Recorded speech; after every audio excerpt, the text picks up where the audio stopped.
पठनीयम् अपठनीयः अद्य द्वितीये अध्याये नाट्यशास्त्रस्य द्वितीये अध्याये 1999 कारिकाः सन्ति। एतासु नाट्यमण्डपविधानं निरूपितम्।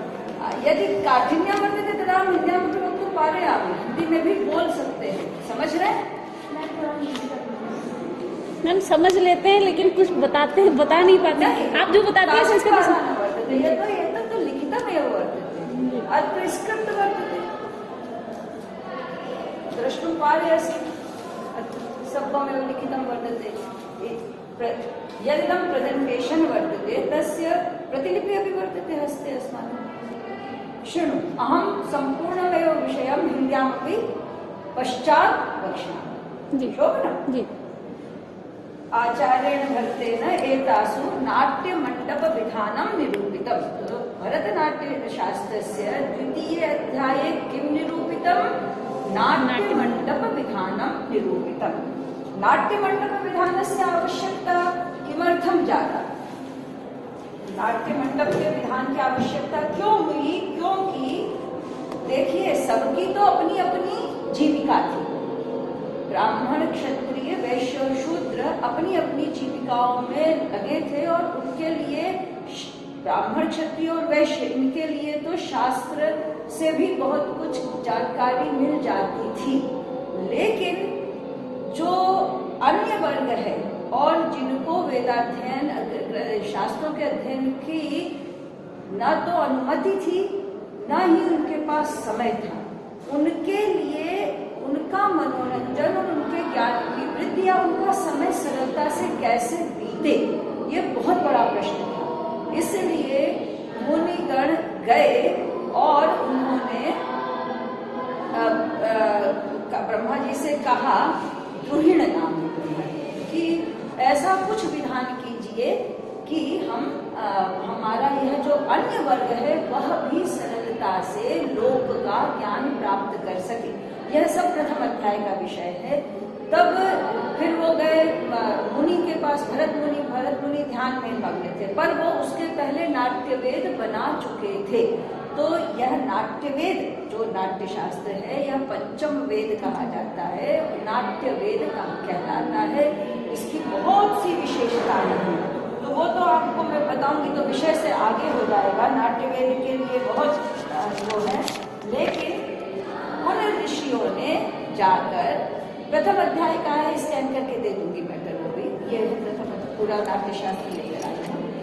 तो उन्होंने 5 प्रश्न किए कि नाट्यवेद आपने, नाट्यवेदः कथं ब्रह्मन् उत्पन्नः कस्य वा कृते, प्रत्यङ्गः किं प्रमाणश्च प्रयोगश्चास्य कीदृशः, नाट्यवेद केन प्रयोजनेन निर्मितः, कस्य कृते निर्मितः, कति अंगानि भवन्ति, कियत् प्रमाणं परिमाणश्च भवतः, और भवति भवतः द्विवचन, और प्रयोग विधिश्च कः। तो नाट्यवेद के लिए ये जो 5 प्रश्न किए गए, केन, कस्य, कति, कियत् और कः विधि, इसी का पूरा विवेचन 6000 कारिकाएं हैं। इसलिए नाट्यशास्त्र को षट साहस्री भी कहा जाता है। ये सब आपके ऑब्जेक्टिव में पूछे जा सकते हैं। आगे आपको बहुत सारी और परीक्षाएं दें, तो षट साहस्री में केवल इन 5 बातों का विस्तार से, इन 5 प्रश्नों का विस्तार से उत्तर दिया गया है। तो जो ये तीसरा प्रश्न है कि कति अंगानि भवन्ति, कियत् प्रमाणं भवति, यही हमारा आज का प्रश्न है। और विवेचन है। देखिए, हम आपको कोई टेक्स्ट पढ़ाने नहीं आए, क्योंकि आप इतने योग्य हैं कि आप टेक्स्ट पढ़ लेंगे। इसमें से रिसर्च कैसे हो सकती है, इस विषय को लेकर हम शोध कैसे कर सकते हैं, हमारा मुख्य ध्येय यह होगा। तो बहुत से बिंदु, अन्यथा तो ये पूरा जो है शोध पत्र, यही आपके लिए आज का पर्याय है। तो भरतस्य वचः श्रुत्वा, अब भरत मुनि ने कहा कि नाट्यवेद आप बनाइए, तो नाट्य रंग प्रयोग कीजिए, रंग विधि का पालन कीजिए। अगर रंग विधि, नाट्य मंडप में रंग विधि का पालन नहीं किया जाएगा तो अनर्थ होगा। वो भी बहुत सारे विवेचन, बहुत सारी बातें हैं। तो भरत मुनि ने फिर ऋषियों ने पूछा कि यदि ऐसी ही बात है तो सबसे पहले आप हमें रंग मंडप के विषय में बताएं। तब भरतस्य वचः श्रुत्वा मुनयस्ततः भगवन् श्रोतुमिच्छामो यजनं रङ्गमण्डपे अथवा यः क्रियास्तत्र लक्षणं यच्च पूजनं भविष्यद्भिर्नरैः कार्यं कथं तन्नाट्यवेश्मनि। नाट्यवेश्म मतलब अपना स्टेज, रंगमंडप है। इहादे नाट्ययोगस्य नाट्यमण्डप एव हि तस्मात् तस्यैव तावत् त्वं दक्षिणं भवितुमर्हसि। क्योंकि सबसे पहले यदि हमें रंग विधान करना है तो नाट्य मंडप होना चाहिए, मंच होना चाहिए। तो आप सबसे पहले उसी का विधान कर दीजिए। तेषाम् उन ऋषियों का वचनं श्रुत्वा मुनीनां भरतो ब्रवीत् लक्षणं पूजनं चैव श्रूयतां नाट्यवेश्मनः। नाट्यवेश्म जो है रंगमंडप, उसका आप लक्षण और उसकी पूजा का विधान सुन लीजिए, कैसे बनाया जाए और कैसे पूजा की जाए। हम मानते हैं, हम लोग जब स्टेज पर जाते हैं तो विधिवत प्रणाम करते हैं, और जब भी जो नाटक या मंचन किया जाता है उसके पहले रंग विधि की जाती है और वहाँ पूरे मंच के एक एक अंग की हम पूजा करते हैं। उसको ऐसा समझिए कि हम पवित्र स्थिति में लाके खड़ा करते हैं, ताकि हमारे जो पात्र हैं, जो हम अभिनय करने जा रहे हैं, वो उन पात्रों को अपनी अभिव्यक्ति में कोई असुविधा ना हो, एक बात, और हमारी ऑडियंस हमारे अभिप्राय को समझ सके। ऑडियंस से पात्रों का मन हृदय नहीं होंगे, मिलेंगे नहीं, तब तक के आनंद नहीं आएगा। इसलिए पूजा भी बहुत आवश्यक है। तो निर्माण से ही पूजा आरंभ हो जाती है। अभी आप आगे देखिए, अदित्यानां मानसी सृष्टि गृहेषु भवनेषु च नराणां यत्नतः कार्या लक्षणा विहिता क्रिया श्रूयतां तद्यथा तत्र यत्र कर्तव्यो नाट्यमण्डपः तस्य वास्तु च पूजा च यथा योज्या प्रयत्नतः कर्तव्यः यथा कर्तव्यः नाट्यमण्डपः। नाट्यमण्डपः कथं कर्तव्यः, यथा कर्तव्यः तथा मया प्रतिपाद्यते। और नाट्यमण्डपस्य वास्तु किं, पूजा की एतत् सर्वमत्र प्रयत्नतः योजनीयम्। इह प्रेक्षागृहाणां तु धीमता विश्वकर्मणा त्रिविधः सन्निवेशश्च शास्त्रतः परिकीर्तितः। अब आपसे प्रश्न पूछा जाएगा कि प्रेक्षागृह का निर्माण किसने किया? तो विश्वकर्मा ने। ये आपको याद होना चाहिए, प्रेक्षागृह का निर्माण किसने किया? विश्वकर्मा ने। नाट्य मंडपस्य कति भेदाः भवन्ति? नाट्य मंडपस्य त्रयः भेदाः भवन्ति, विसृष्टः, विकृष्टः, चतुरस्रः, त्रयस्रश्च। विकृष्टः, चतुरस्रः, त्रयस्रश्च, विकृष्टश्च, चतुरस्रश्च, त्रयस्रश्चैव च मंडपः। मंडप पुल्लिंग है। तो प्रमाणम अधिकृत्य प्रत्येकं मंडप भेदस्य पुनः त्रयो भेदाः भवन्ति। मंडपस्य प्रमाणम अधिकृत्य, प्रमाण मान नाम। तो विकृष्टः मंडपः ज्येष्ठः मध्यपः अवरः, चतुरस्रः मंडपः ज्येष्ठः मध्यमः अवरः, त्रयस्रः मंडपः ज्येष्ठः मध्यमः अवरश्च। तो इनका हिंदी में अर्थ बता दूं। विकृष्ट का मतलब है आयताकार, जिसकी देखिए दो शब्द समझ लीजिए, एक दैर्घ्य और एक आयाम। दैर्घ्य है गहराई, यदि मूर्ति है तो इसकी ऊंचाई दैर्घ्य है और इसका जो विस्तार ये है, ये आयाम है। तो दैर्घ्य और आयाम, तो इसमें ये कहते हैं कि जिनका दैर्घ्य और आयाम बराबर ना हो वे विकृष्ट कहलाते हैं। जो चारों कोनों, चारों साइड से बराबर हों अर्थात वर्गाकार, वे चतुरस्र कहलाते हैं, और जो त्रिभुज के आकार के हैं वे त्रयस्र कहलाते हैं। ठीक है। तो ज्येष्ठ विकृष्टः मंडपः, चतुरस्रः मंडपः, त्रयस्रश्च मंडपः। प्रमाणं चेदं भवति। ये जो प्रमाण, अब हमने कहा प्रमाणम अधिकृत्य, तो ये जो ज्येष्ठा मध्यमा अवरह है, यह प्रमाण हाथ को लेकर होता है।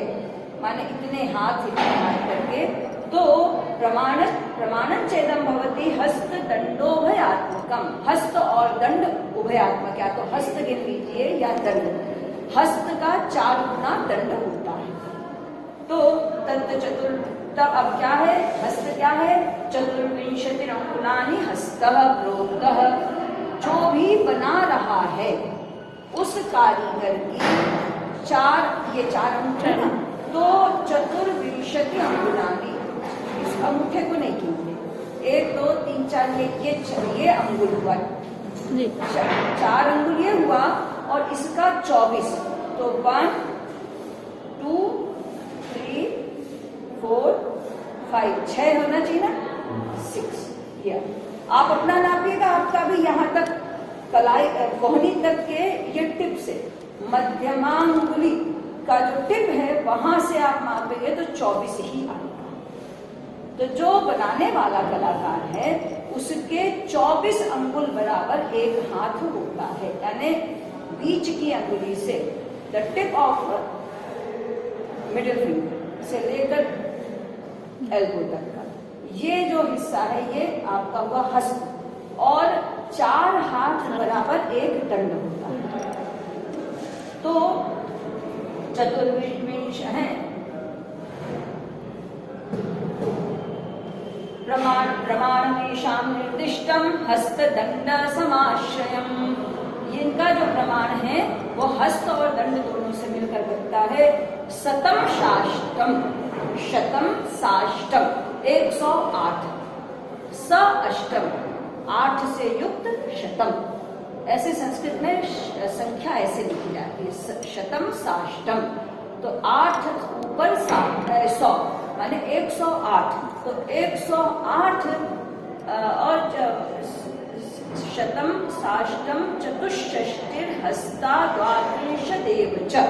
3 हाथ माने गए, एक 108 हाथ, दूसरा चतुष्षष्टि, षष्टि माने 60, चतुर 4, तो 64, और इसी प्रकार द्वात्रिंशत, 30, द्वा 2, तो 32, तो 108 6432, 108 64 और 32, ये 3 नाप मानी गई हैं। ज्येष्ठ जो है वो अष्टाधिकम शतम ज्येष्ठम, देखिए दोनों तरह से बोला, शतम साष्टम 108 या अष्टाधिकम शतम ज्येष्ठम 8 अधिक 100 108। तो जो ज्येष्ठ प्रमाण है वह 108 का होता है। मध्यमम चतुष्षष्टि मध्यमम 64 हाथ का मध्यम प्रमाण होता है। कनीयस्तु तथा वेश्म, जो कनीय, अब पहले अवर बोला था अब कनीय बोल रहे हैं, कंफ्यूज नहीं होइएगा। जो सबसे छोटा रंग मंडप होता है, नाट्य मंडप, वह या तो कनीय शब्द से कहा गया है या अवर शब्द से कहा गया है। अवर को वहाँ माने छोटा तुच्छ नहीं समझना, वो कनीय या अवर एक ही चीज है। तो जो कनीय है, कनीयस्तु तथा वेश्म हस्ता द्वात्रिंशदिश्यते, जो छोटा रंगमंडप होता है उसकी प्रमाण 32 होनी चाहिए। अब यह जो विवेचन है आपके लिए रिसर्च का बिंदु आया, पहले तो कोई नाप बनाइए, फिर इनके लिए आप रिसर्च कीजिए, और भारत में या जहाँ भी आपको संभव हो वहाँ के रंग मंडपों की माप लाइए, जो पुराने हैं उनमें कितनी इस बात को, इसकी ऑथेंटिसिटी क्या है, इसको माना गया है कि नहीं माना गया है, और मानने से लाभ क्या है, नहीं मानने से हानि क्या है, ये सब आपको खोज के दिखाना। ये आपका एक तरह का प्रैक्टिकल वाला विषय हो जाएगा यदि शोध करते हैं, और बहुत काम किया गया है इस पर, बहुत ज्यादा, क्योंकि रंग मंडप के बिना तो कोई प्रेजेंटेशन हो ही नहीं सकता ना, कोई भी अभिनय या नृत्य या कोई भी कला नहीं प्रस्तुत की जा सकती। पर जो भरत मुनि ने ये बात कही है, इसको हम कितनी स्वीकार करें और कितनी नहीं। इन्होंने 2 बातें कही, विकृष्ट रंग मंडप, चतुरस्र, और ये है क्या है त्रयस्र, और बीच वाला क्या था चतुरस्र है। तो विकृष्ट मंडप के लिए इन्होंने कहा 108 हाथ का, चतुरस्र के लिए का 64 का और त्रैस्र के लिए का 32 का। लेकिन फिर कह दिया कि तीनों ही रंग मंडप 108, 64 और 32 माप के हो सकते हैं। तो जो हमने विकृष्ट बनाया था उसको हमने यदि 108 दैर्घ्य लिया, तो जब हम उसके आयत को ही तो लेंगे ना, जो सामने की चौड़ाई, तो 108 हमने दैर्घ्य लिया और 108 यदि हमने सामने का ले लिया तो वो चतुरस्र हो गया, फिर वो विकृष्ट रह नहीं गया। एक समस्या है। दूसरी बात है कि इतना बड़ा रंग मंडप 108 चौड़ा और 108 हाथ गहरा क्या मान्य है? मान्य है, वो बहुत बड़ा डिस्कशन है। मान्य तो आज सब कुछ है, क्योंकि इतनी बड़ी टेक्नोलॉजी आ चुकी है और हमेशा व्यक्ति को समय के अनुरूप परिवर्तनशील होना चाहिए, प्रगतिशील होना चाहिए। हम आगे नहीं बढ़ेंगे तो हम बहुत पीछे, माने हम फिर वही पुराने प्रयोग करते रह जाएंगे। तो पुराने शास्त्रों को नवीन के अनुरूप परिवर्तित करके प्रस्तुत करना ही प्रगतिशीलता है। इसलिए हम इस पर तो तर्क नहीं कर सकते कि 108 गहरा दैर्घ्य और आयाम दोनों 108 है तो गलत हो गया, लेकिन वो तो चतुरस्र हो गया, एक समस्या। दूसरी है कि यदि 108 दैर्घ्य है और 64 है तो वो हमारा फिर वो मध्यम विकृष्ट मध्यम मंडप हुआ, मान्य है। अब आगे समस्या कनीय में कि यदि केवल 32 हस्त का हमारा आयाम है और 108 दैर्घ्य है तो हम कैसे प्रेजेंटेशन, सबसे भीतर पात्र चला गया स्थिति, वो तो दिखेगा ही नहीं ऑडियंस को, क्योंकि चौड़ाई इतनी, तो ऑडियंस बैठेगी तो एकदम लंबाई में बैठेगी। तो यहाँ से इस कमरे के एकदम अंत में जो बैठ कर खड़ा होकर पात्र अभिनय कर रहा है वो आप तक उसका स्पष्ट रूप से माने अभिव्यक्ति उसकी पहुंच ही नहीं पाएगी। तो हमारे लिए विकृष्ट भी थोड़ा सा कठिनाई वाला स्थल है और कनीय। जब हम 108 हाथ का विकृष्ट बनाते हैं और उसमें 108, 64 और 32 का 3 विभाग करते हैं। आई बात समझ में?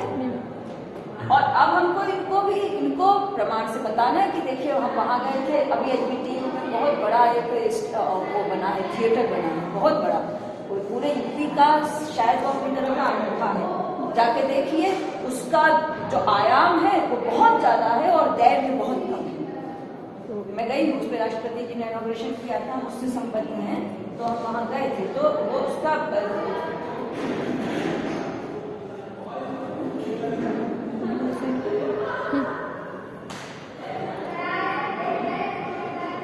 हम लोगों को प्रैक्टिकल होना पड़ेगा बेटा। हमें सब हमको यही समझा जाता है कि हम अभी समय से थोड़े पीछे। कौन? संस्कृत वाले। बुरा नहीं मानिएगा कि किसी को मेरी बात बुरी लगे, पर हम ऐसा चाहते हैं कि हमारे बच्चे, हाँ अब हम आ गए चतुरस्र पर। तो ये प्रायोगिक विषय हो सकता है, नाट्य मंडप विधान और वर्तमान परिप्रेक्ष्य में। ठीक, चतुरस्र को जब हमने लिया तो हमारा जो दैर्घ्य है वो 64 है और आयाम हमारा 108 जैसा कि बना है। तो वहाँ मैनेज करने में ऑडियंस को पूरा मंच दिख रहा है पर कलाकारों को गहराई नहीं मिल रही है। पर अब देखते हैं कि उसमें कैसे उसको विचार किया जाए। फिर यदि हमने इसको अब यदि हमने चतुरस्र को 64 गहराई और 108 चौड़ाई कर दी तो वह चतुरस्र कहाँ रह गया? तब आप रंगमंडप को चतुरस्र कैसे बनाएंगे? भरत मुनि ने लिखा है, हमको उसको सिद्ध करना है तो हमको मत्तवारिणी बनानी पड़ेगी, जवनिका लानी पड़ेगी, हमको अगल बगल से मत्तवारिणी से उसको रोकना पड़ेगा और मध्य का चतुरस्र लाना पड़ेगा। तब हमारी जो मत्तवारिणी है वो बहुत बड़ी बड़ी मत्तवारिणी यानी जो साइड के विंग्स हैं वो बहुत बड़े बड़े बहुत गहरे बनाने पड़ेंगे। फिर उसका औचित्य क्या होगा? फिर हमें सारा कुतब उसी में रखना पड़ेगा, हमें सारा बैक स्टेज का सारा प्रयोग वही करना पड़ेगा। बहुत इंटरेस्टिंग विषय है ये, सोचिएगा। तो जो भी यदि कला से जुड़ा हुआ हमारा विद्यार्थी होगा वो इसमें बहुत कुछ गहराई से ला सकता है, क्योंकि यदि भरत मुनि ने चतुरस्र कहा है तो इसको चतुरस्र होना ही है। अब दैर्घ्य तो आपने 64 है हस्त रखा है, तो फिर आयत को 108 हस्त कैसे कर सकते हैं? अगर करते हैं तो फिर वहां पर जो रंग पीठ है उसको चतुरस्र बनाना ही पड़ेगा। ठीक, फिर जब ये हमारा 64x64 तो हमारा हो गया चतुरस्र, वही स्थिति हमारी 64x32 की भी आएगी। चलिए इसी प्रकार अब हम प्रश्न में यदि आते तो त्रिभुज तो तभी मुख्य रूप से तभी बनता है जब तीनों भुजाएं बराबर हों। अगर हमने 108 दैर्घ्य लिया है तो हमें तीनों भुजाएं 108 करनी पड़ेगी। तब आप विचार कीजिए कि सामने का आयत तो 108 है और पीछे नोक पे जाके कितना गहरा वो होगा। दूसरा, यदि हमने 64 रखा है तो फिर हम ये वाला विभाग त्रैस्त्र में नहीं ला सकते। तब मैंने विचार किया कि यदि त्रैस्त्र ही भरत मुनि को का अनुमन्य है तो या तो हम रंगपीठ को त्रैस्त्र कर दें बराबर भुजाओं वाला, या हम इन तीनों को माने 108, 64 और 32 108 × 108 × 108 कर दें, 64 × 64 × 64 कर दें, 32 × 32 × 32 कर दें। अन्यथा 108 आयत और 32 हमारा दैर्घ्य होगा तो वो उसको पार ही नहीं कर पाएगा, पहुंच ही नहीं पाएगा, क्योंकि 32 × 64 और ये है हमारा बेस है 108, तो वो तो त्रिभुज ही नहीं बनेगा। अब तो ये आप शोध करिए, इस पर सोचिए कि इसमें हम क्या समाधान ला सकते हैं।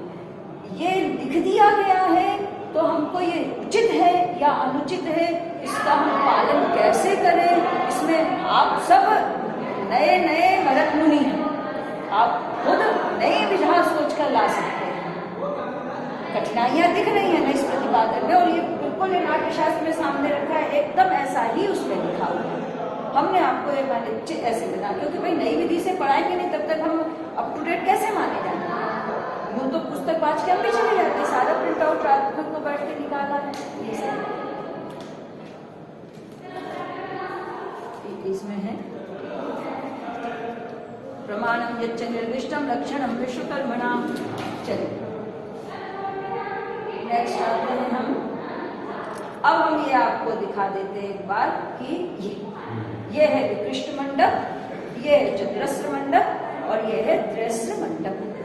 विकृष्ट मंडप में 108 यदि हमने दैर्घ्य लिया है तो उसके हम दो भाग करते हैं, आधा हमारा रंग मंडप होता है और आधा प्रेक्षागृह। अभी तक एक भी बार अपन ने ये नहीं विचार किया कि हम केवल स्टेज को देख रहे हैं कि हम प्रेक्षागार को देख रहे हैं।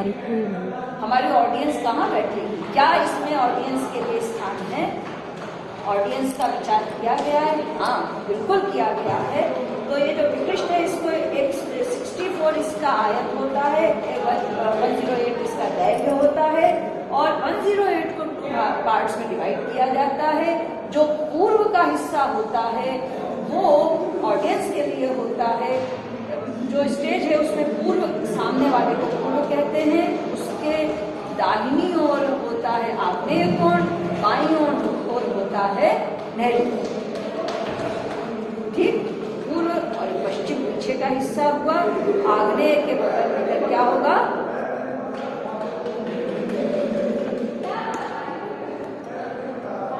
कौन सी दिशा होगी? अरे ठीक सामने पूरब होता और पीठ पीछे पश्चिम, बाईं और दिशा होता है उत्तर और दाहिने होता दक्षिण। दाहिने दक्षिण, दक्षिण हस्त कहते, बस इसी से कंफ्यूजन दूर है। दाहिनी ओर हमेशा दक्षिण, तो बाईं उत्तर, इधर उत्तर इधर दक्षिण, इधर पूर्व पश्चिम, ऐसा।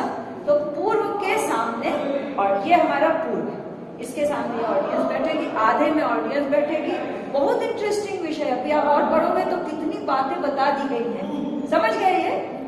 तो मान्य यही है, 108 × 64 हो गया आपका विकृष्ट और 32 × 32 × 32, ये तो मान्य नहीं है। इसमें 64 ये होना चाहिए, ये 64 होना चाहिए और ये 32 होना चाहिए, तब ये होगा। नहीं 64, हाँ ये पर इसमें चौकोन बनाना चाहिए था।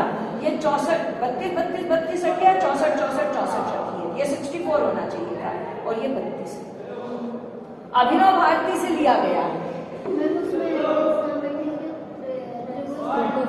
हाँ, अब त्रिभुज तरबूज की तरह जो उसका शीर्ष है, नुकीला हिस्सा है, वो रंगमंडप की ओर जाएगा, है, और उसका आधा करेगा। तो ऑडियंस माने बीच के आधे से चौड़ी तरफ ऑडियंस बैठेगी और डिप की तरफ नाटक, एक द्वार बनता है, पीछे से एक ही द्वार बनता है। बहुत अभी आएगा इसमें, बहुत अच्छा प्रश्न किया।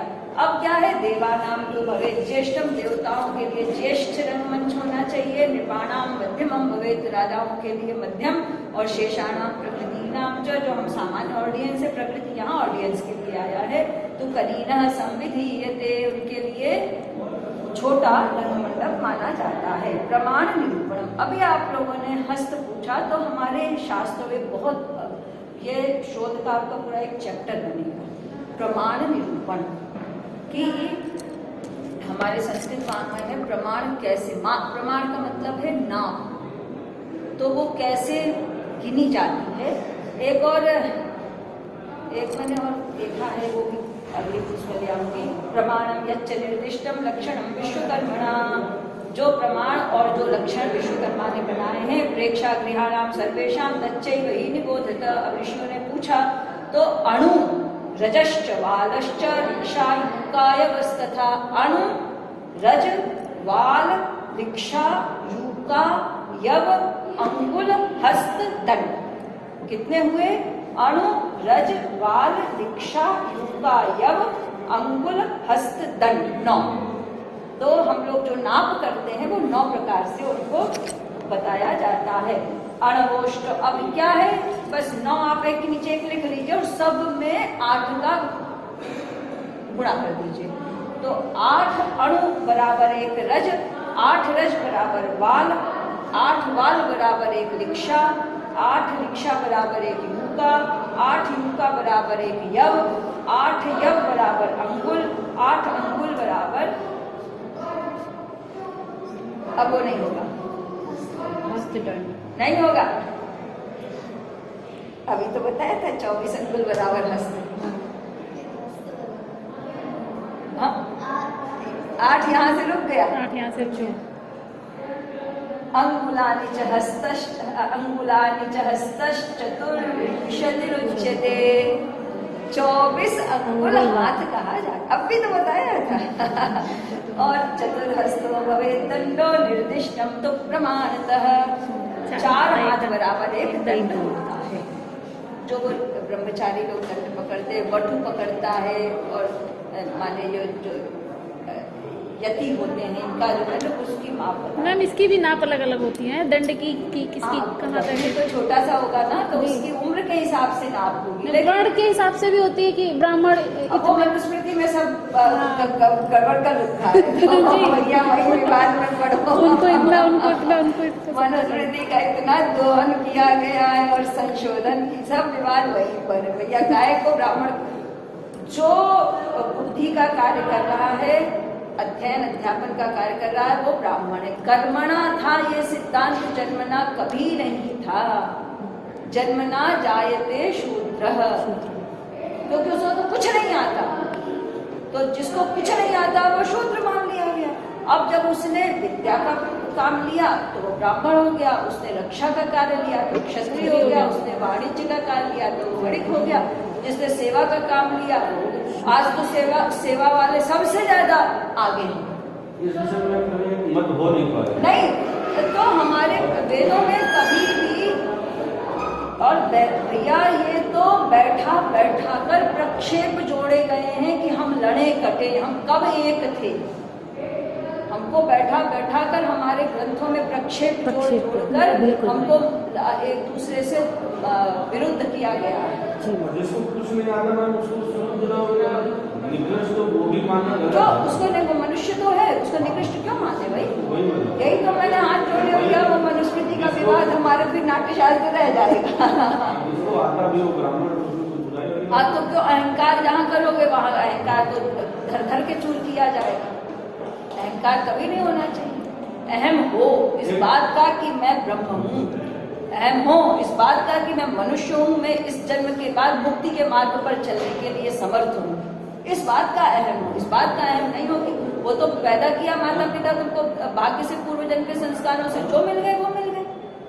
और जब माता पिता ने जन्म दिया और उनकी तुमने सेवा नहीं की तो तुम सबसे निकृष्ट प्राणी, तुमसे तो भले कीट पतंगे। इसलिए वो तो बहुत हम लोग भैया, हम जितने शास्त्र पढ़ते हैं ना उतना ही हम मौली अपने आप को कमजोर भी देखते हैं, कमजोर भी पाते हैं। सिद्धांत ऐसे नहीं हो, तो हम लोगों के संग छल हुआ है और हमने खुद मौका दिया है। हमारा भाई भूखा रहेगा लेकिन भाई ने कटु बोल दिया तो हम भाई को भूखा मरते देख सकते हैं, दूसरे को बैठा के पूरी पंगत खिला देंगे। हम इस दुर्बुद्धि के लोग रहे हैं और यही मिटा दे। आज भी यदि हम अपनी ये दुर्बुद्धि कि एक कण तो लेकर जाना नहीं, बांटो और खाओ और मिलकर रहो। किसी की जरूरत है तो वो आपसे मांग रहा है ना, कोई कमजोर है तो उसको उठाना तुम्हारा कर्तव्य। भगवान अपने आप कुछ नहीं लेकर आए, खाली हाथ आए तो खाली हाथ जाओ, तो बांट दो, जिसकी जरूरत है उसको दे दो। मैं पूरा ही प्रेजेंटेशन आपको देकर जाऊंगी। एक क्या है, हमने मेहनत से बनाया लेकिन हमारे बच्चे पढ़ेंगे, हमारे लिए बहुत बड़ी बात है। जहाँ जाती हूँ, जहाँ प्रेजेंटेशन देती हूँ, पूरी की पूरी स्क्रिप्ट देकर आता हूँ। ये सब अपने आप बैठ के बनाया खोज के। क्यों? बांटो। अब रखने का जमाना नहीं है। अब भी जाग जाओ भारतीयों। एक गांव था, उसका किसान हर वर्ष एक जैसी फसल उगाता था, उसका दाना कभी नहीं परिवर्तित हुआ और दूसरे राज्यों के माने दूसरी जगह की खेती के दाने बदलते जा रहे थे। तो फिर एक बार उसको बुलाकर पूछा गया कि ऐसा क्या है कि आपके खेत में एक भी दाना मिलावट का नहीं है, पूरी कृषि एक जैसी होगी, पूरी फसल। तो उसने कहा कि मैं सबको बांट देता हूँ। बोला क्या? बोले कि मैं मेरे आसपास के जितने भी खेत हैं सबको अपना बीज दे देता हूँ। जब मेरे जैसा बीज सब उत्पादित करेंगे तो मिलावट कहाँ से होगी? मेरे जैसा सामर्थ्य सब में होगा तो हमें टकरार क्यों होगी? तो उसका बीज अनेक कई 20-25 वर्षों से एक जैसा था। उसने कहा इसलिए क्योंकि मैंने बांट दिया। मेरा बीज हर वर्ष में अपने आसपास के सभी दूर दूर तक के खेतों को बांट देता हूँ। सबकी खेती एक जैसी, मिलावट कहाँ से? सद्बुद्धि बांटिए बस, और अपने आप को खूब उदार रखिए। आप एक दोगे ना, ईश्वर अनायास आपको 8, 10, 20 आपकी आवश्यकता से अधिक दे देंगे। पता भी नहीं चलेगा कि स्रोत क्या है। आपके उत्कर्ष का स्रोत आप नहीं बना रहे हो, आपके वो नियामक सत्ता बना रही है। खूब उदारता से जियो। हम और 6 आप 7 भी बदले ना तो जमाने में बहुत दूरी तक परिवर्तन आ जाए। उन विवादों को छोड़िए, अब उसमें कुछ नहीं रखा। खूब हमारा दोहन हो चुका, अब हम मिलकर आगे बढ़े। देखिए तो अनेनैव प्रमाणेन वक्षाम येषां विनिर्णयम्, इनका निर्णय बताते हैं। लेकिन हमको लगा मैं बच्चों को बता देना चाहिए, तो मैं अणु क्या भ्वादिगणस्य शब्दार्थे अण धातु उन प्रत्यय निष्पद्यते अणुलिप्पदम् अणु इति सूक्ष्मतमं मानम्। परमाणु अपि कथ्यते तत्र वर्तते किन्तु सूक्ष्मं लवलेश कलाणवः इत्यपरः। ये है तो कण जो है ये लवलेश सबसे सूक्ष्म अणु का जो 8 गुना होता है वो रज होता है। रज को ऐसे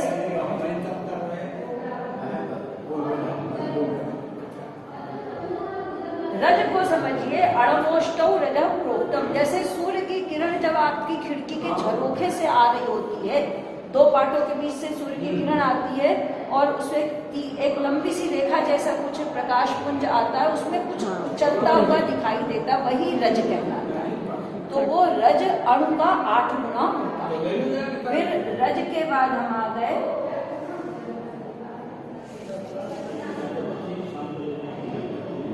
वाल।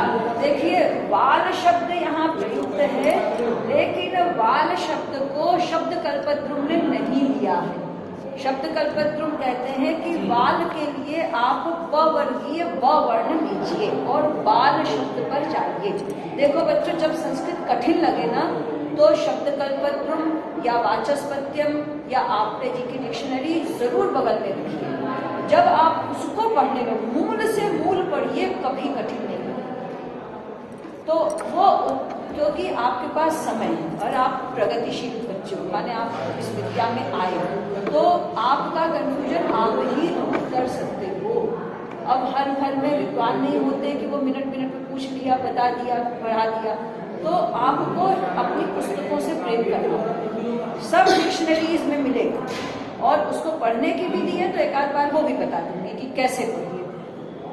जो शब्द कल्पतरु में उसने वाल शब्द नहीं लिया, उसने वाल को कह दिया पवर्गीय बाल शब्द में देखिए, तो बाल है, इसीलिए मैंने दोनों लिखा है अष्टौ रजांसी बाल। और गंध द्रव्य, ये बाल भी एक तरह का गंध द्रव्य विशेष है।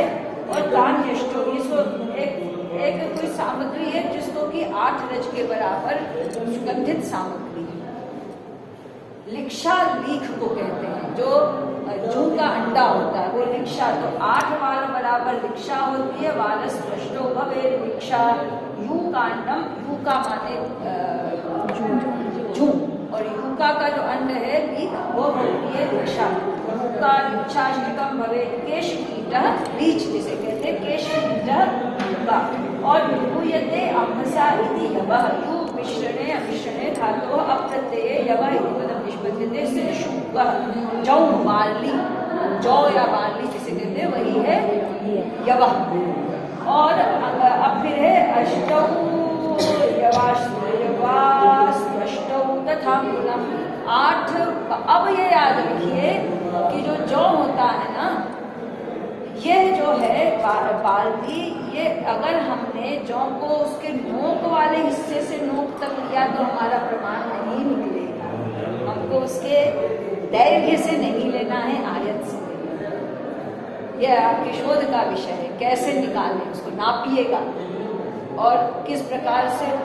क्योंकि किसी की बाल में बहुत लंबा वो ऊपर का हिस्सा होता है, किसी का वो टूट भी जाता है, तो जो अन्न कण है वो है आपका यह है। फिर है और चतुर्विंशति अंगुलानि हस्त, 24 अंगुल का हस्त होता है, अंगुलानि तथा हस्त चतुर्विंशति उच्यते। और चतुर्हस्तो 4 हाथ का दंड होता है। फिर चतुष्षष्टि कराकुर्यात् तो मंडपम 32 तो विस्तार इसको कहते हैं। विस्ताराम वर्त्यानाम यो भवेत्, इस संसार मर्त्य लोग जो हम लोग हैं, मनुष्य हैं, उनके लिए कैसा होता है? चतुष्षष्टि 64, वही जो मैं उसमें बता रही थी, 64 होता है दैर्घ्य और 32 होता है विस्तार। क्यों? अत ऊर्ध्वं न कर्तव्य कर्तृभिर्नाट्य मंडप, इसके ऊपर नाट्य मंडप नहीं बनाना चाहिए, क्योंकि यस्मात् अव्यक्त भावं हि तत् नाट्यं व्रजेदिति, नाट्य अव्यक्त भाव को प्राप्त होगा। क्यों नहीं बनाना है? क्योंकि अव्यक्त भाव को प्राप्त होगा। मंडपे प्रकृष्टे तो पाठ्यम उच्चारित स्वरम अनभिव्यक्त वर्णत्वात् विस्वरत्वं भृशं व्रजेत्। यदि प्रकृष्ट मंडप बनाते रहेंगे तो आपका स्वर पहुंचेगा नहीं और स्वर गूंजेगा। दोनों यश्चाप्यस्यागतो भावो नाना दृष्टि समन्वित सवेश्मना प्रकृष्टत्वात् व्रजेत व्यक्ततां परम। जो उसके आंगिक वाचिक आहार्य और सात्विक अभिनय हैं, तो नट के सात्विक अभिनय आप तक पहुंच नहीं पाएंगे। उसको अपनी भ्रिकुटी हिला रहा है, उसमें रोमांच हो रहा है, गदगद हो रहा है, अश्रुपात हो रहा है और कंपन हो रहा है, वो उसके अभिनय उतनी दूर पहुंच नहीं पाएंगे, तो फिर व्यर्थ चला जाएगा, है ना। प्रेक्षागृहाणां सर्वेषां तस्मान् मध्यममिष्यते। भरत मुनि के अनुसार प्रेक्षागृह मध्यम आकार के ही माने जाने चाहिए। और ये आगे बहुत बड़ी बात कहते हैं, यावत् पाठ्यम च गेयम च तत्र श्रव्यतरम भवेत्, जिससे कि पाठ्य और गेय दोनों श्रव्यतर माने बहुत अच्छे से सुनाई पड़े। देवानां मानसी सृष्टिर्गृहेषु भवनेषु च यत्न भावा विनिर्वर्त्याः सर्वे भावास्तु मानुषा। सभी भाव मनुष्य के लिए होते हैं, उनको देवता इत्यादि के भी भावों को वहाँ प्रस्तुत कर देना चाहिए। अब है ये हम आ गए उसकी माप पर। यहाँ ये हमारे पिताजी प्रोफेसर रेवा प्रसाद द्विवेदी जी ने नाट्यानुशासनम ग्रंथ लिखा है, और इन्होंने इस नाट्य मंडप विधान पर बहुत विस्तार से विचार किया है। भरत मुनि का समय है 500 ईसा पूर्व। इन आचार्य का समय है 20वीं शताब्दी। तो 2500 है सार्ध-द्विसहस्राब्दी का जो अंतराल है, उस अंतराल को इन्होंने पूर्ण किया है। इन पर भी एक मेरा प्रेजेंटेशन है इस पर, तो उसका मैं केवल आपको 2 मिनट में साथ दूं कि आप अब कंपैरेटिव स्टडी नहीं करोगे। जैसे कि नाट्य मंडप विधान भरत मुनि से लेकर वर्तमान परिप्रेक्ष्य में, या नाट्यशास्त्र नाट्यानुशासनयोः नाट्य मंडप विधानम, बहुत अच्छा विषय बनेगा, खूब लिखोगे। इन्होंने नाट्य मंडप को 2 प्रकार का माना, ऐसा वहाँ नाट्यशास्त्र में नहीं है। एक माना इन्होंने ब्राह्मी पीठ, ब्राह्मपीठ, रंगपीठ को ब्राह्मपीठ, और दूसरा वैष्णव पीठ। ब्राह्मपीठ को माना है पूरा विश्व, क्योंकि हम सब अपने आप में किसी एक भूमिका में हैं।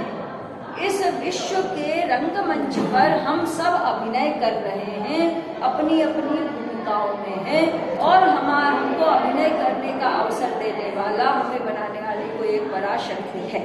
तो हम सब, यह जो संपूर्ण सृष्टि है, यह ब्राह्मपीठ के रूप में है। इसी को दिगंबर पीठ भी कह सकते हैं, क्योंकि यहाँ कहीं कोई भी पर्दा नहीं है, दिक ही अंबर, हमारे दिशाओं तक व्याप्त है यह पूरा आकाश। जितनी दूर तक दिशाएं हैं आकाश है, उतनी दूर तक यह रंगपीठ है, इसलिए इसको दिगंबर पीठ भी कहते हैं। इसी पर भगवान ने अपना तांडव किया है, यहीं पर सृष्टि करते हैं, यहीं पर प्रलय भी दिखलाते हैं। तो बहुत अच्छा विवेचन है। फिर दूसरा आता है वैष्णव पीठ, क्योंकि विष्णु क्या है? विष्णु चैतन्य से आवृत जो ब्रह्म है, चिदावृत ब्रह्म ही विष्णु कहलाता है। हम सब विष्णु के अंश हैं। तो जो मनुष्य अभिनय कर रहा है, उसको वैष्णव पीठ कह सकते हैं। फिर ये आगे आती है 2 दिगंबर पीठ या ब्राह्म पीठ हो, वैष्णव पीठ आए। फिर ये आगे आते हैं, वो कहते हैं कि भरत मुनि का जो विकृष्ट, चतुरस्र और त्रैस्र विधान है वो मान्य है, लेकिन उनको प्रमाण में आबद्ध आप नहीं कर सकते जब तक श्रव्यता और दृश्यता बाधित नहीं होती। जब तक श्रव्यता और दृश्यता बाधित नहीं होती, तब तक आप रंगमंच को अपने अनुसार बना सकते हैं, नवीन से नवीनतम पद्धति से बना सकते हैं, क्योंकि हमारा उद्देश्य दृश्यता और श्रव्यता को बचाए रखना मात्र है। यदि आधुनिक संसाधनों से यह संभव है, तो इसमें बाधा नहीं की जानी चाहिए। बहुत अच्छा ग्रंथ ब्राह्मण 5 भागों में है, नाट्यानुशासनम और नाट्य शारीरिकम, कला समाधि, रस भोग, ऐसे 5 इसके भाग हैं। देखा, पढ़ना होगा तो देखिए। इसमें हिंदी भी, अच्छी बात यह है कि इसमें हिंदी भी। इस नाट्यशास्त्र का अनुवाद भी हमारे पिताजी ने, प्रोफेसर रेवा प्रसाद द्विवेदी जी ने किया। इसमें केवल संगीत वाला अंश नहीं है, बाकी पूरा है। वो बहुत सुंदर अक्षरों में शिमला से प्रकाशित, ये देखिए वो बना।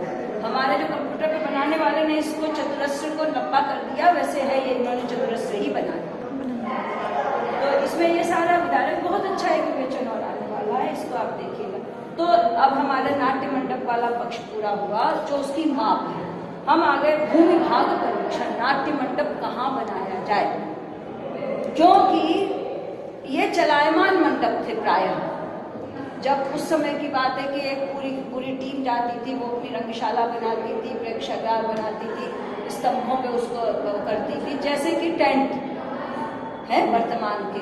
तो भूमि का परीक्षण करना है कि कहीं बहुत कंकड़ वाली भूमि होगी, तो आप चलने में यदि असुविधा, नृत्यांगना के पाँव में यदि एक कील चुभ गई, आप उसके पहले की भावाभिव्यक्ति और बाद की देखिए, आप समझ जाएंगे। एक चित्रा दीदी साउथ से आई थी, नृत्य भरतनाट्यम की कलाकार है। हम लोग भरतनाट्यम से बहुत निकट से जुड़े हैं, हमारी दोनों बेटियाँ भरतनाट्यम के विशारद हैं, तो बहुत सारे मंचों पे जाते रहते हैं, देखते हैं। तो वो उनकी जो गुरु कि सी.वी. चंद्रशेखर जी की बेटी चित्रा दीदी, वो बहुत अच्छी कलाकार है, तो हम लोगों के बच्चों के कार्यक्रम में वो भी आई थी, उनकी एक प्रस्तुति थी। अब चित्रा दीदी को पहली प्रस्तुति के मध्य में कील चुभ गई, माने पिन। उसके बाद की जो उनकी प्रस्तुति थी, हम समझ गए कि चित्रा दीदी उस जगह आपको कील चुभी थी। हमने कहा, बोली कि शोभा तुम कैसे पहचान गई? हमने कहा दीदी वो समझ में आ गया। उसके बाद के आपका नृत्य आपने पूरा किया, लेकिन जो आपके दर्द था वो चेहरे से दिख रहा था, तो कैसे काम चलेगा? इसलिए कंकड़ीली भूमि नहीं होनी चाहिए, बहुत फिसलने वाली नहीं होगी, धड़म धड़म गिरे जो सारे दूषकी बन जाए। सीरियस भूमिका निभाने जा रहे हो, फिसले पड़े हो, बैठे, तो वैसी भी नहीं। तो ये सब इसमें बताया। भूमि भागम परीक्षेत प्रथमम नाट्य वेशमना, नाट्य वेशम का भूमि भाग को की परीक्षा करनी चाहिए। ततो वास्तु प्रमाणम च प्रारभेद यदिच्छया, फिर वास्तु प्रमाण का आरंभ करना चाहिए। देखिए भूमि कैसी हो, समा स्थिरा च कठिना, यह कठिना कृष्णा गौरी च या भवेद, जो भूमि है वो समतल होनी चाहिए और स्थिर होनी चाहिए, दलदल वाली नहीं होनी चाहिए। ऊपर से तो समतल दिख रही है, लेकिन नीचे उसमें दलदल है तो खचखच खचखच करेगी, आप उसमें नहीं काम कर सकते। और वो वैसे लिखा है कठिना, माने सॉलिड होनी चाहिए है, पर अकठिना का मतलब है कि इतनी भी कठोर ना हो कि उस पर आप खड़े हो रहे हो तो आपको माने चोट लग रही हो, मृदुता उसकी बनी रहनी चाहिए। इसीलिए पिताजी ने संशोधन कर दिया, यह कठिना। अकठिना भी हो सकती है, काले रंग की मिट्टी हो या माने भूरी पीली मिट्टी हो, जो भी मिट्टी जो भी हो, लेकिन वो सम होनी चाहिए, स्थिर होनी चाहिए और सॉलिड होनी चाहिए। ठीक है। भूमि स्तत्र कर्तव्य कर्तृ नाट्य मंडप, नाट्य मंडप भूमि बनाने प्रथम शोधनम कृत्वा लांकलेन समुत्कृषेत्। अस्थि कील कपाल आदि, अस्थि कील कपाल आदि उसमें नहीं होने चाहिए।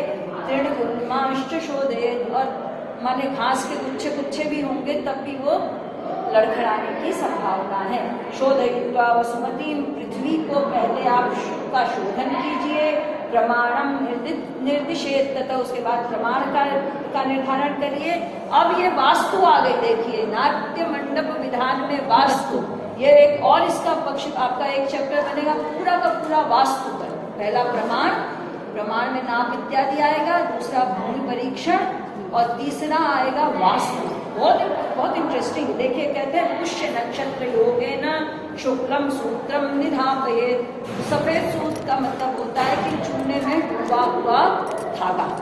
आप देखते होंगे वो जब ये वाली फर्श बनाते हैं तो रखते हैं ना, वो नील डालते हैं, जनरली वो लोग नील डालते हैं, लेकिन ये है भूमि का भाग। और कृष्णा भूमि कह रहे हैं, काले रंग की मिट्टी वाली, तो उसपे वो सफेद चूने की वो अच्छी आएगी। तो पुष्य नक्षत्र होना चाहिए भूमि पर कार्य करने के लिए या स्वर्ण खरीदने के लिए। पुष्य नक्षत्र बहुत महत्वपूर्ण, और यह पुष्य नक्षत्र यदि गुरुवार को होगा तो गुरु पुष्यामृत योग बना देंगे।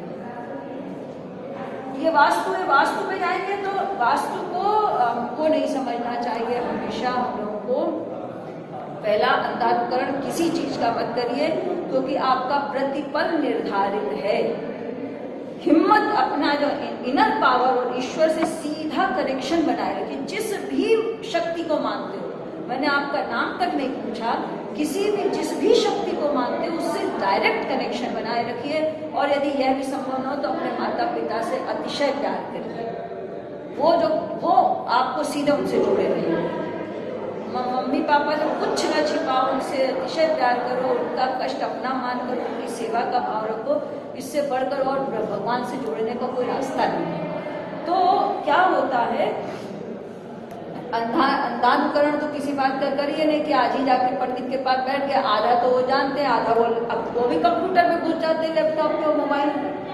तो ये डिजिटल इंडिया में, डिजिटल जो माध्यम है, इसमें जब वो गणना ही नहीं सही हो पा रही है तो आप एक व्यक्ति का कैसे समान वो निकाल सकते? वो तो उस तरह के हर का एक औसत देते ना, उसी में तो जो एक लेश मात्र का अंतर हुआ आपके जन्म में तो आपके बदल गए। और जन्म से क्या हुआ, इसके पूर्व के पूर्व के पूर्व जन्मों में जो हमने किया उसका फल आज मिल रहा। एक दिन एक पंडित जी आए, मेरे लिए बहुत उल्टा सीधा बोल गए, कई बातें बोल गए, तो गणना गलत हो गई थी, चक्र गलत हो गया, तो सबे उल्टा हो गया। तो हमने फिर बहुत प्रिय है, बहुत मानते हैं, हर बार उनको दक्षिणा सम्मान वो बहुत हृदय से चाहते हैं, लेकिन हमने कहा पंडित जी अगर मेरी कुंडली इतनी गलत होती तो मैं इतने महान व्यक्ति के घर मेरा जन्म न होता और इतने महान व्यक्ति के घर मेरा विवाह न होता। कुछ तो मुझ में था कि मुझे ये अवसर मिला। मेरा बालक एक अस्वस्थ था, 25 वर्ष बिस्तर पर रहा, उसके बाद उसका मोक्ष हो गया। तो वो मेरे जीवन का एक पक्ष है, लेकिन उसको मेरा दुर्भाग्य क्यों कह रहे हैं? हमने उसको पाल तो दिया। एक व्यक्ति को उसके मुक्ति के मार्ग पर चलने में हम पूरी तरह सहायक बने, ये मेरा क्या बड़ा भारी भाग्य नहीं है? फिर कब उन्होंने फिर लंबी सी मेरी कुंडली फलित भेजा, मोबाइल पर लंबा सा फलित भेजा, आपको ये पसंद, वो वाकई सही है, जो उन्होंने फलित भेजा वो वाकई सही है। तो अपने आप में दृढ़ता रखिए जी, कोई ये नहीं आपका दिमाग बदल सकते। तो वास्तु को उतना ही मानिए जितना उचित है, बाकी तो आप व्यक्ति के रूप में बहुत समर्थ हैं, पर ये है भी, प्रभाव भी डालते हैं। कुछ नक्षत्र होते हैं कुछ समय में बेटा, जैसे कि काल, राहु काल में काल लेना शुरू करूँगी है। वास्तु का मतलब है कि इस दिशा में, अब दक्षिण की दिशा में पैर करके मत सोइए, क्योंकि उन दिशाओं का भी प्रभाव होता है। घर बनाया है तो यदि आपने पूर्व में जमीन का पानी निकाला, भूतल का जल पूर्व से निकाला है तो आपके घर में समृद्धि आएगी। यदि भूखंड के मध्य से में बोरिंग करके आप जल निकाल रहे हो तो आपका पूरे घर का धन उस बोरिंग में घुस जाएगा। ये प्रभाव। तो यदि छोटी छोटी बातें मान्य है उनको समझ लेना चाहिए, पर अंधानुकरण नहीं करना चाहिए, कभी नहीं करना चाहिए। हाँ, तो अब आ गए, अब है वो जो सूत्र है वो कैसे बने। कार्पासम बालवजम वापी मौंजम बालकलम एवं, ये ट्रेडिशनल नाम है। कार्पास माने कपास का, बालवज एक होता है बवई, कोई चीज है माने कोई जटाधार वाली वो है। हमको तो ऐसा लगता है कि जैसे ये जो वृक्ष हैं जिनकी जड़ें ऊपर से नीचे, जैसे बरगद इत्यादि, वो भी बहुत मजबूत होती है। तो ये बालवज मैंने खोजा, इसका हिंदी अर्थ बवई मिला, पर वो भी हमें उतना ही कठिन लगा। ठीक है मैम, ये एक तुलसी के तरीके से एक पेड़ होता है। हाँ। और उसमें उसी तरीके से जैसा बता रहे हैं, मतलब तुलसी के टाइप से मिलता जुलता थोड़ा बवई? सा। हाँ जी। अरे वाह, दिखा देना मैडम, मैंने पहचान पा रही जी। हाँ। और पिताजी ने बवई अर्थ लिखा, मैं पढ़ के आई हूँ सुबह की, बच्चे पूछ लेंगे और तो इसका नाम होता है नहीं, मैंने भी बबई ही सुना है उसको। गांव के जो बुजुर्ग लोग हैं उन्होंने मुझे उससे औषधि से परिचय कराया था। तुलसी जी जैसा, अरे तो ये तुलसी नहीं है, लठवीरा भी नहीं है मैम, ये दूसरा ही। मैं कोशिश करूंगी कि मैं उपलब्ध करा। बबई है जी मैम, बबई ही उसको मैंने सुना है। मजबूत होता है जी, और मुंह बहुत झुका मजबूत, होगा उसकी या स्मेल बहुत ही डिफरेंट होती है मैम। अच्छा जी। बहुत बढ़िया, बहुत कृपा हुई महिला है। सूत्रम कर्तव्य लेके आना मुझे। छेदो न विद्यते, ऐसा सूत्र बनाइए जो टूटे न। देखिए क्या होगा, कहते हैं अर्ध छिन्ने भवेत सूत्रे स्वामिनो मरणम ध्रुवम। जो मंच बनवा रहा है, यदि आपका जो धागा पकड़कर आप उससे भटक रहे हो, नाप बना रहे, यदि वो बीच से टूट जाए आधा, तो जो उसका स्वामी है उसकी मृत्यु कर है। त्रिभाग छिन्नया रज्ज्वा राष्ट्र कोपो विधीयते, यदि तीसरे भाग में रज्जु टूट जाती है तो राष्ट्र में कोप होता है, राष्ट्र में उथल पुथल होती है। छिन्नायाम चतुर्भागे प्रयोग नाश उच्यते, यदि चौथे भाग में टूटती है तो जो उसको नाप रहा होता है उसका नाश तय है। हस्तप्रभृष्टया वापि कश्चित् त्वचयो भवेत्, यदि हाथ से छूट जाती है वो रस्सी नापते समय तो भी कुछ तो नुकसान अवश्य होगा। तो छूट गया है। तस्मात् नित्यं प्रयत्नेन रज्जु ग्रहणम् इष्यते कार्यं चैव प्रयत्नेन मानं नाट्य बृहस्यतु, इसलिए रज्जु का विधि से प्रयोग करना चाहिए।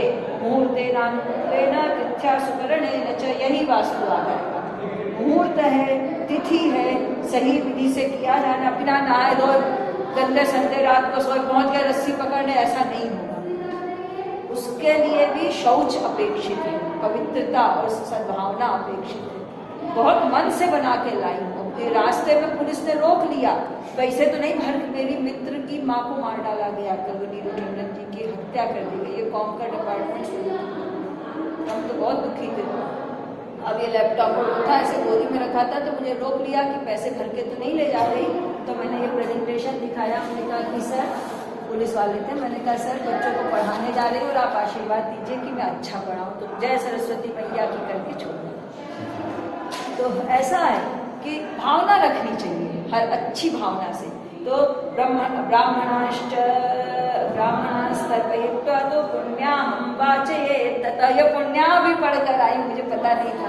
जो अपन मंगला वो करते हैं ना, स्वस्ति न इंद्रो वृद्धश्रवा, फिर अंत में हम द्यौः शांतिरंतरिक्ष ओम शांति पृथ्वी शांति, जो जल का अभिसिंचन करते हैं हर ओर, पवित्र पात्र में जल लेकर उसको आम्र के पल्लव से जो सिंचा जाता है, छिड़का जाता है, उसको पुण्याह कहते हैं। और पुण्याह कैसा, शांति तोयम ततो दत्ता, तो पुण्याह वाचन वही शांति को है, और उसमें शांति तो देव शांति अंतरिक्ष शांति वाला दत्वा ततः सूत्रम प्रसारित, उसके बाद सूत्र फैलाना चाहिए सब दिशाओं में, सब जगह भूमि की पूजा करके शांति पुण्याह वाचन करके तब जल फैलाना, तब सूत्र को विस्तार करना चाहिए। चतुष्षष्टि पुनश्चतान, आप चतुष्षष्टि करा। अब बताइए 64 हाथ कितना हुआ? 64 हाथ हुआ, मैं कितने अंगुल हुआ? 64 गुणे 24 चतुष्षष्टि कराकृत्वा द्विधा कुर्यात् पुनः, तो 64 हाथ का सूत्र लीजिए, लेकिन ये लंबा हो जाएगा, तो उसको दुगना कर दीजिए, उसको दोहरा कर दीजिए, तब कितना हो गया? 32। अरे डिवाइड करो, 64 को 2 से भाग दो तो 64 को 2 से भाग दिया तो 32 हुआ। तो 64 हाथ का आप सूत्र लीजिए और उसको आधा कर दीजिए, द्विगुण कर दीजिए, यानी दोहरा दीजिए, तो द्विधा कुर्या दो, तो वो हो जाएगा 32। पृष्ठ तो यो भवेत् भागो द्विधा भूतो भवेत् च सः, जो पीठ का भाग होगा पीछे का, वह 2 प्रकार द्विधा भूता, और तस्यार्धेन विभागेन रंगशीर्षं प्रकल्पयेत्, पश्चिमे तु भागेन नेपथ्य गृहमादिशे वसेन बताती हूँ। ये पिताजी ने चित्र बनाया, ये बोला कि 64 हाथ का आप सूता ले लीजिए, फिर उसको दोहरा कर दीजिए, फिर आप पीछे से बनाना आरंभ कीजिए। तो देखिए, ये था हमारा 64 हाथ का सूता, इसको हमने दोहरा किया तो ये हो गया 32, तो ये हमारा हो गया 32, तो ये पीछे से हमने 32 किया। अब या नहीं, 64 का सूता लिया, इसको दोहरा दिया, तब यहाँ तक तो एक नाप 64 आई, इसको जब दोहरा दिया तो ये 32 हुआ, ये पिछला भाग हुआ। इस 32 को 2 भाग में किया, तो 2 भाग में किया तो 32 का आधा 16 का आधा हिस्सा तो ये रंग शीर्ष है, यहाँ पर अभिनय होगा, और ये ऑडियंस का हिस्सा, समझ रहे भैया? ये 64 में से आधा ऑडियंस प्रेक्षागृह, 64 को जब आपने दोहरा दिया तो हुआ 32 में आधा हो गया रंगशीर्ष, जिस पर आपको अभिनय करना है, और उसका जो आधा बचा, पीछे की पृष्ठता जो आधा बचा, उसके 2 भाग कीजिए, 8 दूनी 16, तो 8 में आपका हो गया, ये रंगपीठ है, ये रंगशीर्ष है, और नेपथ्य गृह यानी हमारा ग्रीन रूम, पीछे ग्रीन रूम कर दिया। ये चित्र याद रखिएगा, है? अभी इसके आगे इसमें और इंट्रोडक्शन आएंगे। तो अब कैसे समझ गए हम लोग कि 64 हमने दैर्घ्य लिया, मान लिया उन्होंने कि 64 से ज्यादा बड़ा ना बनाओ, बीच में कहा ना मध्यम प्रमाण रखिए। 64 हमने दैर्घ्य लिया, दैर्घ्य हमने नाप लिया, उसके बाद हमने उसी सूते को बीच से आधा किया, पीछे की तरफ पृष्ठतः पीछे की तरफ आधा किया, फिर वो जो 32 आया उसको हमने 2 हिस्सों में बांटा, सामने हमने रंगपीठ कर दिया, बचे को हमने 2 हिस्सों में बांटा, आधा हमने रंग शीर्ष कर दिया, आधा हमने नेपथ्य कर दिया। नेपथ्य हमारा ग्रीन रूम हो गया। भैया ये चतुरस्र भी हो सकता है और निकृष्ट भी हो सकता है। 64 अगर ये 64 है तो चतुरस्र हुआ, अगर ये 32 है तो विकृष्ट हुआ। 32 भी हो सकता है। हाँ, हाँ 64 में आधा 32 का दर्शक हाँ। के लिए हो गया, उसके पीछे वाला जो 32 बचा उसमें 16 अभिनय के लिए हो गया, हाँ। फिर जो 16 बचा उसमें 8 जो है नेपथ्य का है और 8 जो है उसका रंग शीर्ष में कुतब सन्निवेश होता है। रंग शीर्ष में एक जवनिका लगा दी जाती, पर्दा। जो चीज आपको कभी दिखानी जरा बहुत तो दिखा दो, तो वो जवनिका हटा दो तो वो दिख जाएगा। जैसे कि जब भगवान जी वनवास में जा रहे हैं, पहले राजमहल दिखा रहे हैं, हमने राजमहल का दृश्य दिखा दिया या हमने उनका वो दिखा दिया, और जैसे ही हमको जनक का महल दिखाना है हमने बीच की जवनिका हटा दी, बैक स्टेप पीछे हमारा वो पूरा महल का सीन दिख रहा है। या हमें कुतब का मतलब है ऑर्केस्ट्रा। अगर हमें ऑर्केस्ट्रा रखना है तो कहाँ रखेंगे? हमें जो माने रंग पूजा करनी है वो भी हम रंग शीर्ष में करते हैं। तो रंग शीर्ष, ये कितना बढ़िया विषय पूछा आपने कि रंग शीर्ष में क्या है। ये रिसर्च, ये आपका एक पूरा चैप्टर बनेगा। रंग शीर्ष में क्या क्या कार्य, ये माने रंग पीठ का ये जो है, इसमें रंग शीर्ष का क्या स्थान है, नेपथ्य का क्या स्थान है, मतवादिनी का क्या स्थान है, रंग पीठ की क्या नाप है, रंग पीठ में क्या प्रस्तोत्य है, क्या प्रस्तोत्य नहीं है, बहुत चीजें आ जाएंगी। रंग शीर्ष मुख्य रूप से कुतब विधान के लिए होता है। कभी ऑर्केस्ट्रा आप दिखाना चाहते हो, कभी नहीं दिखाना चाहते हो, समझिए। और ये आपका बहुत अच्छा प्रश्न है। ये विकृष्ट भी हो सकता है, चतुरस्र भी हो सकता है और त्रैस्र भी हो सकता है। और अब तो द्विवेदी जी ने कह ही दिया है कि जैसा बनाना मन चाहा बना लो, क्योंकि आज की तकनीक में सब दृश्य और श्रव्य बन जाता है, दृश्यता और श्रव्यता बनी रहती। अभी आप बताएं, अभी इसमें ये वाला हिस्सा कैसा होना चाहिए, ये भी आ रहा है। जो विकृष्ट है उसमें इसको स्टेप बाय स्टेप ऊंचा बनाइए ताकि पीछे की ऑडियंस आपको देख सके। और जो चतुरस्र है उसमें इसको ऊंचा बनाने की आवश्यकता नहीं है। क्यों? क्योंकि वो तो पूरी चौड़ाई आपको मिल रही है और आप सामने बैठे हो। विकृष्ट में आप भीतर चले जा रहे हो ना, आपका जो कलाकार है वो बहुत पीछे तक जा रहा है, आपकी गहराई अधिक है, दोनों चीजें हैं।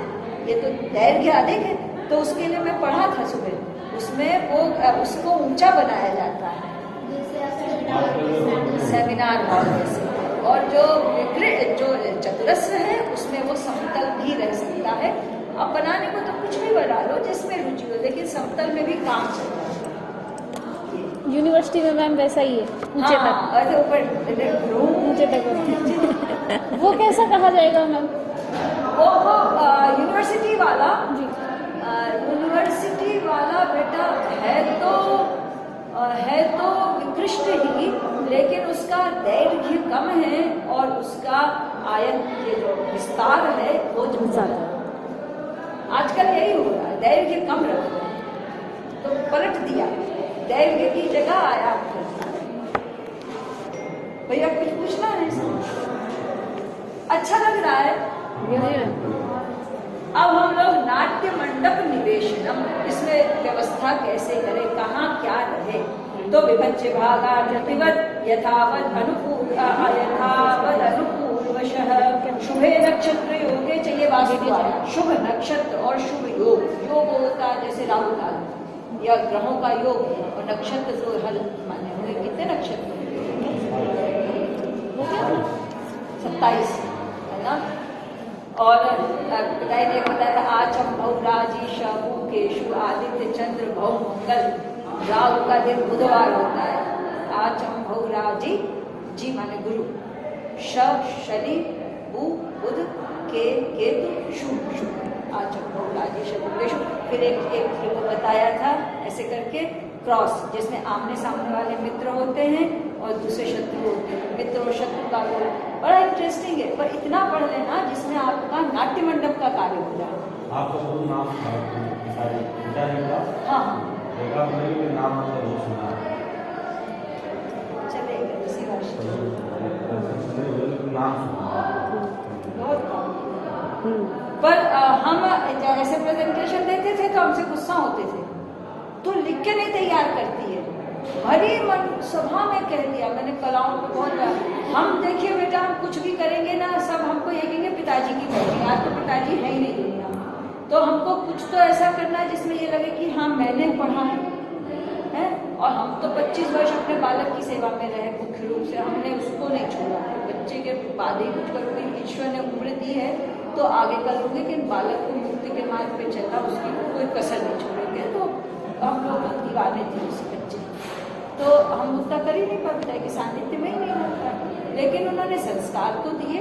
ये तो भाग्य कि उनकी बेटी बनकर पैदा हुई, बाकी ईश्वर मौका देंगे तो पढ़ते पूरा समय पिताई के ग्रंथ लिए बैठे रहते, पूरी टेबल पर पिताई के ग्रंथ रहते हैं, और लगता है कि जब वो थे तब पढ़ लेते तो कितना बहुत खुश हो गए। मेरा हाथ अपने सिर पे रख के अंतिम क्षण में आशीर्वाद दिया, लेकिन अब नहीं है तो सब कुछ चला गया, बहुत काम किया। और तब भी लिख गए कि इसको बच्चे करेंगे। अभी बताती हूँ वो स्लाइड भी आई, ये तो अभी बनाई है मैंने। पिताजी इस विधि से नहीं पढ़ाना पसंद करते थे, लेकिन हमें पता है कि यदि हमें आज के ज़माने में खड़ा होना है तो हमें टेक्निक से जुड़ना पड़ेगा। और हमने कोई रंगबाजी भी नहीं दिखाई कि हमें स्क्रीन दो ये दो, हमने कहा मैं थोड़े से बच्चे वैसे ही पढ़ा, हमने नहीं कुछ जिद, वरना हम भी जा सकते थे उसमें जहाँ आप टेक्निक कर रहे हो ना, रिसर्च वाला, उसमें जा सकते हैं। हमने कहा नहीं, हम अपने बच्चों से निश्चित होकर मिलना। अरे वो छूट गया क्या निवेशन, हाँ तो ये है, हाँ फिर शंख निर्घोष मृदंग पणवादि, शंख तुंदुभि निर्घोष मृदंग पणवाद के द्वारा सर्वातोद्ययी प्रणुदितैः स्थापनं कार्यमेव तु उत्सार्याणि पुनिष्टानि पाषण्ड्याश्रमिणस्तथा पाशाय वसनाश्चैव विकलाश्चैव ये नराः। क्लास में हो गई, समय उसका हो गया तो इसको आप पूरा क्यों दे देते? अरे चलो ठीक है। आज हम लोगों ने क्या पढ़ा? रंगमंडप पढ़ा, रंगमंडप की माप पढ़ी, रंगमंडप का दैर्घ्य और आयाम पढ़ा, नापने की विधियां पढ़ी, और रंगमंडप के विधान वो पढ़े, वास्तु पढ़ा, सूत्र पढ़ा। सूत्र का लक्षण बस अब आ ही रहा था, बलि पूजा और व्रत। तो इस प्रकार से इसका मेरे पास 4 कक्षाएं हैं, आज एक है, आज थोड़ा हम लोग लंबित भी हुए, अगली कक्षा 3 है, उनमें से एक में इसको पढ़ा देंगे और 2 में आपको रस पढ़ा।